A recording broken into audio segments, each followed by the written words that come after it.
Okay, everybody. Well, today's Thursday, and today we're going to be reviewing our key concept of adding and subtracting mixed numbers. We did this in, I think, February or so it should come back to you pretty easily. Let's just take a second and review what a mixed number is. A mixed number is anytime we have a whole number and a fraction. It's kind of like the pizza that might be left over at your birthday party, where you have a whole number, a whole pizza, plus some extra pizza.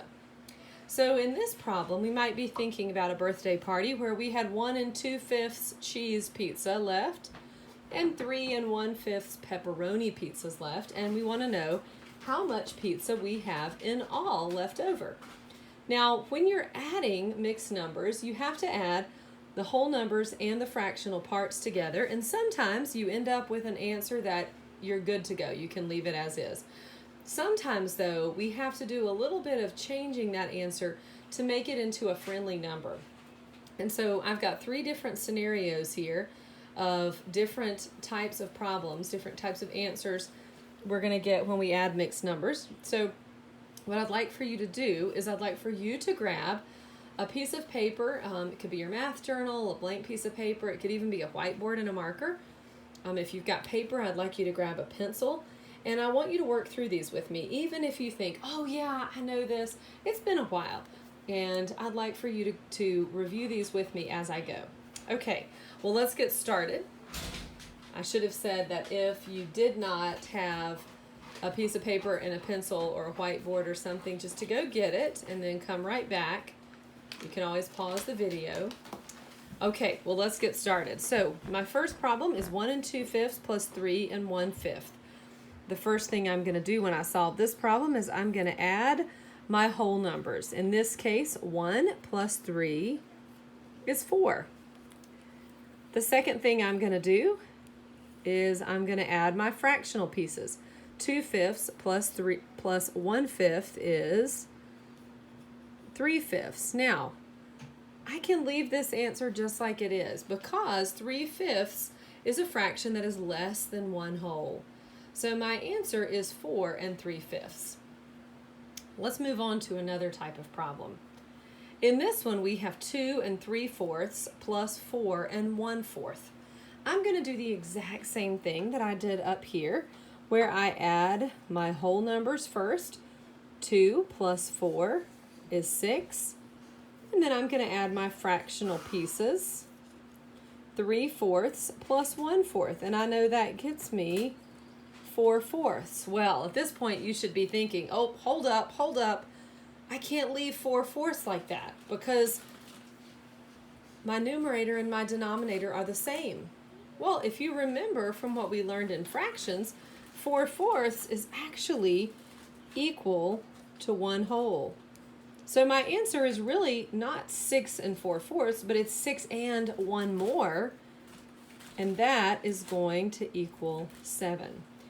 So if I have 2 3/4 plus 4 1/4, my answer is going to be 6 4/4 or 7. Well, there's one more type of problem that I see. This time, I've got the same thing, 2 mixed numbers. 5 2/4 plus 1 3/4. I'm going to do what I did before. I'm going to add my whole and my whole. That's going to equal 6. 5 plus 1 is 6. And my fractional pieces, 2/4 plus 3/4, are going to be 5/4. Now, once again, I cannot leave 5/4 because this time my numerator is greater than my denominator, and that's telling me that I actually have a fraction greater than a whole. Remember up here, 4/4 was 1 whole. Well, now I have 1 whole and then another little bit. So what I'm going to do here is I'm going to remember my number bonds. Hopefully you remember this. And I'm going to break down 5/4 into another mixed number. Well, with 5/4, I'm going to look at my denominator and I'm going to think, okay, I have fourths. How many fourths are going to make a whole? Well, hopefully you remember 4/4 make a whole. I am pulling out my whole, and I like to say, put your whole in a hole. Well, if I had 5/4 and I pulled out 4/4, then I only have 1/4 left. I cannot forget about my whole number 6. So really, in order to get my answer here, I have to think about it like this. 6 plus 4/4, which is 1 whole, plus 1/4. So I'm going to think that 4/4 is the same as 1 whole. So now I'm thinking 6 plus 1 plus 1/4. Well, 6 plus 1 is 7, and 7 plus 1/4 is 7 and 1/4. So my ultimate answer to 5 2/4 plus 1 3/4 is 7 1/4. Let's practice one more of those, because those can be a smidge tricky. All right, let's try another one. So I'm going to do another one. This time I've got, let's do eighths. We'll do 7 5/8 plus 4 6/8. Okay? I want you to try this one with me. I'm going to add my wholes, 7 and 4, and that's 11. I'm going to add my my fractional pieces, 5/8 and 6/8 is 11/8. And I need to be thinking here, oh, wait a minute, I cannot leave this as 11 and 11/8. I've got to pull out my whole. Since my denominator is 8, that means my whole would be 8/8. I'm going to put my whole in a hole. And I'm going to think, how many more 8s would I have left if I took out 8 out of 11? Well, I would have 3/8. And I cannot forget about the 11 wholes that I started with. So this is really like saying 11 plus 8/8 plus 3/8. Since I know that 8/8 is the same as 1 whole, I'm going to write it like that. And I'm going to think 11 plus 1 is 12. 12 plus 3/8 is 12 3/8. So that is how I solve adding mixed number problems. It gets a little bit trickier when I go to subtract mixed numbers. So on your same piece of paper, or maybe flip your paper over, let's start with a subtracting mixed numbers problem. I'm going to start with one that's really easy. I'm going to start with 5 7/8 minus 2 3/8. Now, I'm subtracting. So I'm going to think first, let me subtract my wholes. 5 minus 2, well, that's 3. 7/8 minus 3/8. Can I do that? Can I say 7 minus 3? Yes. 7 minus 3 is 4. 7/8 minus 3/8 is 4/8. Now, remember, some of you are going to think, oh, I need to change this into 1/2. You can do that if you want to, but in the 4th grade in North Carolina, we don't actually require simplifying. And so if you left it as 3 4/8, that would be just fine. If you call it 3 1/2, that would also be just fine. So this one is really easy because I had enough eighths to be able to subtract, and I had enough wholes to be able to subtract. Sometimes that's all I'm going to have to do. And then sometimes it's not so easy. Let's look at this one. 6 2/6 minus 3 5/6. All right, let's study this one. I can certainly subtract 6 minus 3. That's easy. But right here, I cannot say 2/6 minus 5/6 because I can't say 2 minus 5. That doesn't work. So I have to choose one of two options. Now, in class this year, we did 2 different ways of solving this kind of problem. We used the algorithm or the arrow way. And the arrow way is probably my absolute favorite So we're going to try the arrow way, and then if that does not float your boat, we're going to practice the algorithm. Okay, well, what we're going to do is we're going to think, if I started with 3 and 5 6, and I counted up to get to 6 and 2 6, what would I be counting up? That's going to be my difference, or that's going to be what I need to have as my answer. So this time I'm going to start with 3 and 5 6, and I'm going to think, can I get to my next hole? With 3 and 5 6, my next hole would be 4. If I'm at 5 6 already, I just need to add one more 6 to get me to 4. And remember, I'm trying to get to 6 and 2 6. Now I'm at 4, so I'm going to try to get to 6. What did I add in order to get to 6? Well, I added 2 holes. But I've got to get to 6 and 2 6. So I've got to go a little further. I've got to add 2 6 in order to get up to 6 and 2 6. Now, let's look at all the little pieces that I put together to get there. When I did that, I had 2 holes. And I know 1 6 plus 2 6 is 3 6. So I'm pretty sure that my answer to 6 and 2 6 minus 3 and 5 6 is 2 and 3 6. Okay, I'm going to check it. Let's see. 2 and 3 6 plus 3 and 5 6. 2 plus 3 is 5.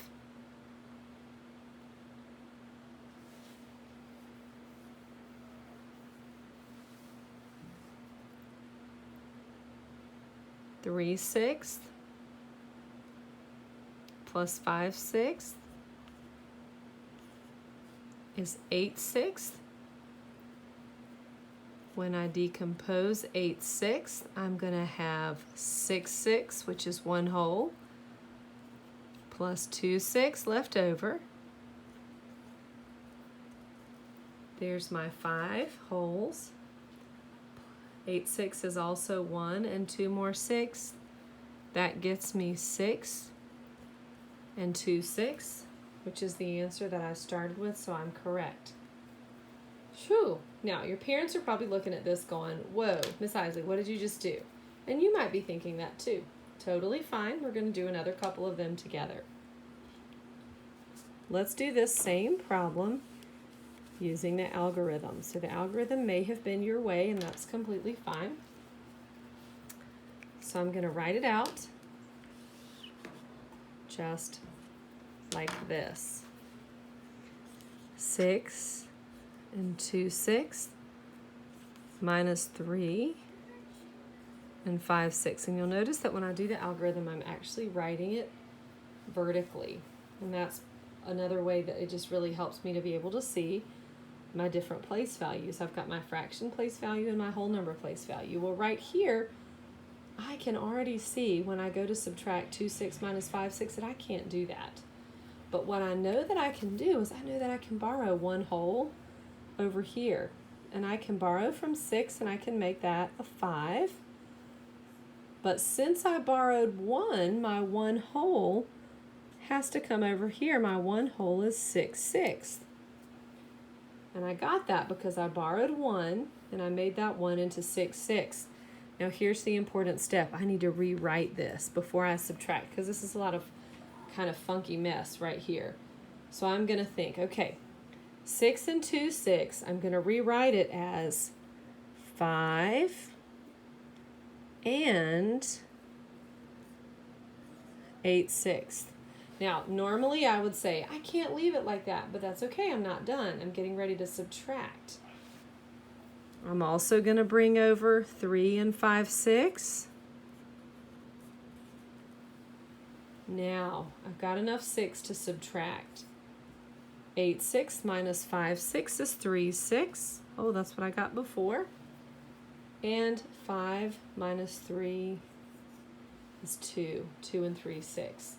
So this is the algorithm way. We're going to do one more like this so that you have a chance to practice along with me. We're going to do the same problem using both the arrow way and the algorithm.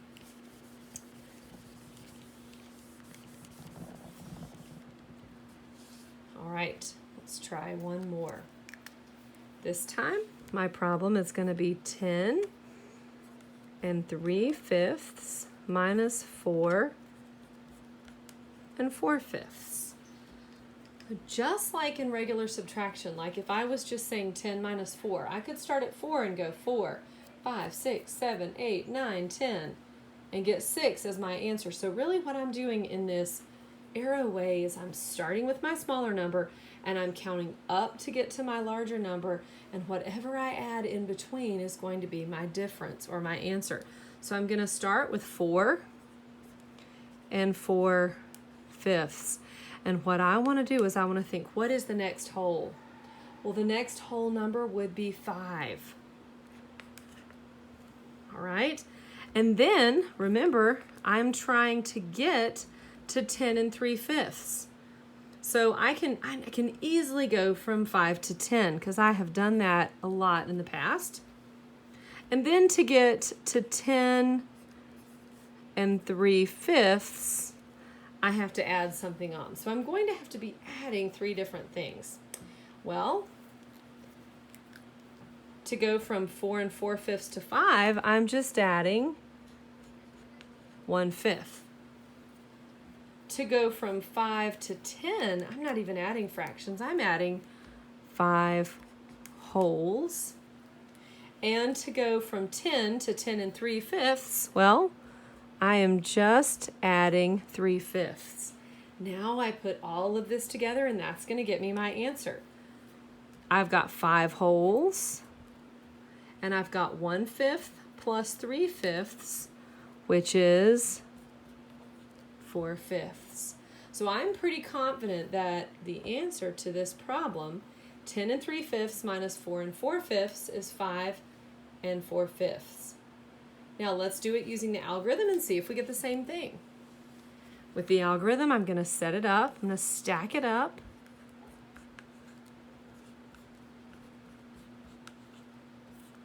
And here I can clearly see that I have 3/5, so I can't take 4/5 away. I'm going to come and I'm going to borrow 1 from the 10, and I'm going to make it a 9. Since I borrowed 1 from the 10, that's 1 whole. That's 5/5 that I kind of have to put back over here. I have to turn that 1 I borrowed into a fraction. And then the step that a lot of you guys don't want to do that I've told you over and over is really important. You have to rewrite it because this is crazy and it's going to be hard to subtract here, although I might be able to, but let's rewrite it. 9 and 3/5 plus 5/5 is really 9, and 3 plus 5 is 8/5. Then I'm going to subtract 4 and 4/5. 8/5 minus 4/5 is 4/5, and 9 minus 4 is 5. And that's the same answer that I got up here. Now last February in class, I had 2 groups of kids in my classroom. One of my groups was the arrow way group. So if that was your way and that way is coming back to you right now, then great. But some of you just did not like this arrow way at all. I didn't like the arrow way till I had a 2nd grader who did it for subtraction, and then I was like, I love it. It makes sense to me now.